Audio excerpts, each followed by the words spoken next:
Hello and welcome back to another episode of Nick Tiffany's Movie Reviews in the podcast form. Today we are talking about one of the most talked about films of 2023 so far. Certainly got a lot of attention leading up to the Super Bowl. Ads for it were everywhere. And that's none other than Cocaine Bear. Because who wouldn't want to see a movie about a bear getting into a bunch of cocaine and just killing a whole bunch of people? It sounds like an entertaining time at the movies at the very least. And of course, it's loosely based on a true story. And that was a bear out in the woods in Georgia who died because it had consumed cocaine that had been thrown out of a plane by a drug smuggler.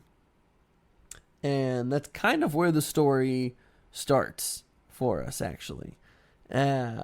We see said drug smuggler just tossing packets of cocaine out his airplane before he eventually parachutes out with a whole bunch on him himself.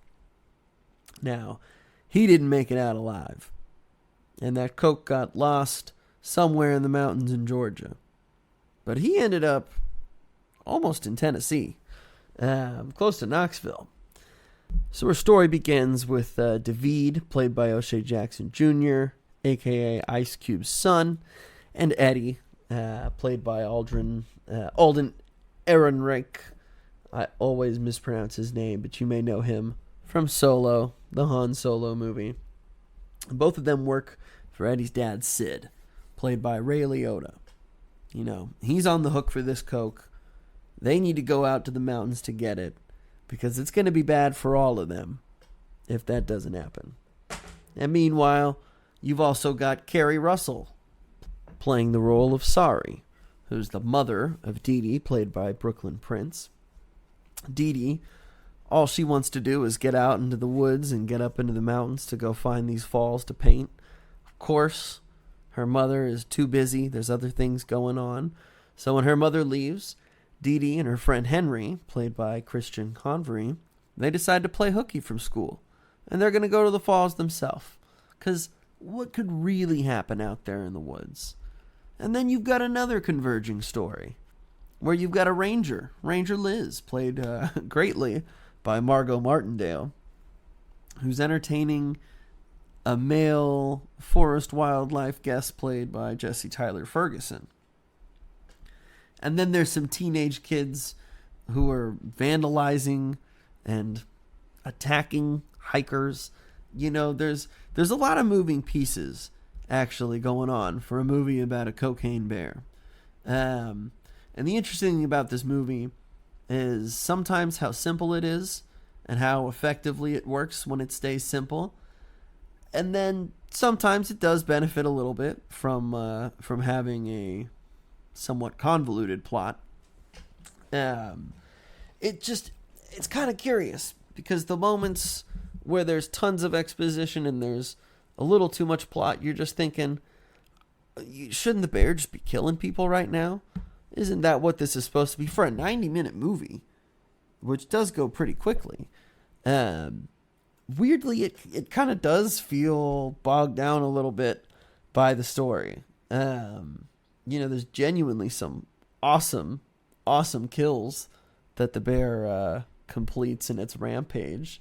And there's also some pretty funny moments. The humor, particularly in this film, I think actually worked better than I was expecting it to. But I don't know. It was enjoyable. You know, there were genuinely a few surprising moments as far as some of the gore or some of the way that people were killed or mutilated. Anybody who's seen The Revenant obviously knows just how horrifying it can be if a bear claws you, sits on you, tosses you around a little bit, let alone bites you. So there are a few pretty jarring, intense moments where you're like, oh God, the bear is just going to maul this person and tear him limb from limb. And that does happen a couple times. And in those moments, for whatever reason, it's still shocking as it was the first time. It's horrifying watching such a giant animal toss a human around like a rag doll. Especially one that's ingested cocaine. And so, I enjoyed what they mostly were trying to accomplish here. The inspired by true events bit is probably just where I don't know if they needed to sell people on the fact that, hey, I know it's movies and I know there's some wacky movies out there and a cocaine bear. That's pretty wacky as far as they come. And to advertise it as widely as they did. I don't know if they were worried that they needed more of a story or that people didn't just want to watch an hour and a half of a bear on a rampage that's done cocaine and people trying to take it down. More than anything, I thought there would have been more fighting back against the bear, maybe. I mean, I'm sure it obviously would catch people off guard. But I was kind of just hoping that someone would fight back or that, you might get a cocaine bear battle or something. But no, that's not really the case. And so, this definitely makes for an enjoyable watch. Would make a great rental. And again, at an hour and 35 minutes, it's a breeze. And it's entertaining the entire time. There's no doubt about that. Did I expect Cocaine Bear to be a great cinematic movie? Not necessarily. But it also wasn't quite what I was expecting it to be, in that all it really needed to be was a action movie. Action, comedy, it's like so many of these superhero films these days. And now again, it depends on the day you catch me. I could be on one side of the argument or the fence or the other. Sometimes you just need to let whatever your thing is be that thing.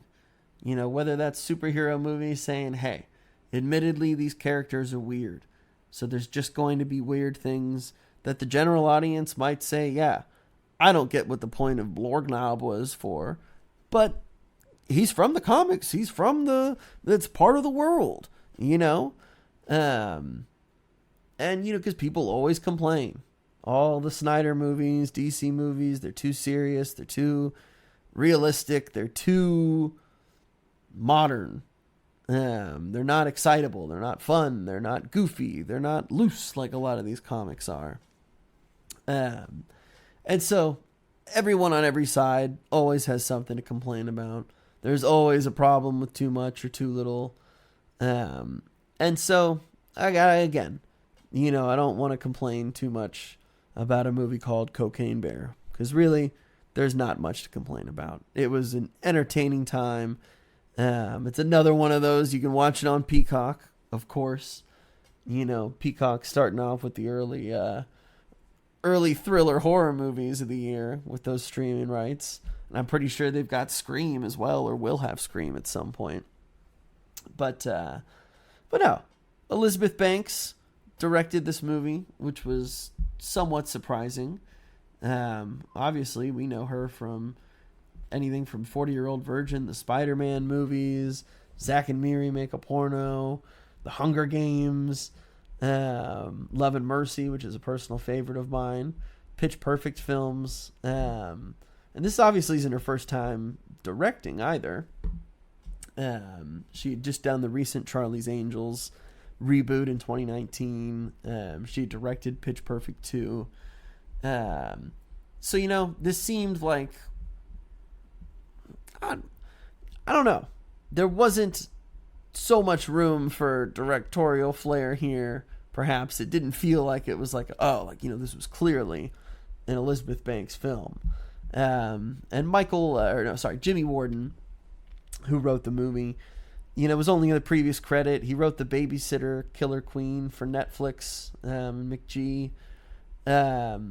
So again, not anything so crazy as far as the writing and directing crew go with this film.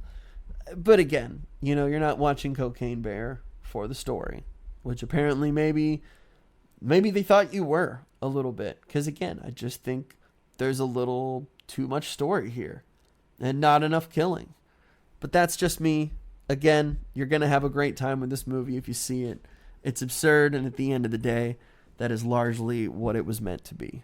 So whether you wait for it on full rental, or if you're, again, one of the 2 people that has Peacock streaming, give it a go. It is an entertaining time nonetheless. And, I'm sure this will spawn a series of either Asylum reboots or Asylum, we'll get Cocaine Cat, we'll get Cocaine Hippo, we'll get them all.